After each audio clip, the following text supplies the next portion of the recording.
Hey everyone, welcome to my channel. If you are brand new to web development and wondering how to get started with HTML, then you are in the right place. This video will guide you through the fundamentals and show you some of the best resources to begin your coding journey. So first, what is HTML?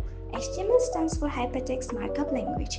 It is the backbone of every web page, allowing you to structure content like headings, paragraphs, images, and links.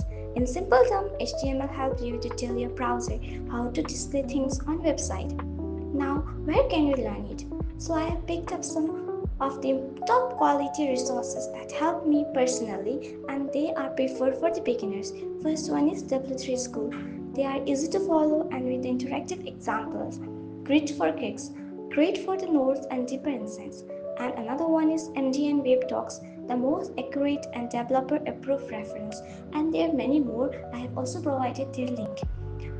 Then if you want to learn through watching videos, then check out the YouTube channels that break it down visually, like Apna College, Code with Henry, FreeCodeCamp, and there are also other. I have given the link. And the link for all the resources are in the description below, so better you check it. I built this entire documentation using HTML, CSS and JavaScript, and I will be dropping video for the CSS and JavaScript soon, so make sure you stay tuned. If you found this helpful, don't forget to like, share and subscribe for more easy to follow front-end development guide. Thank you for watching. Happy coding!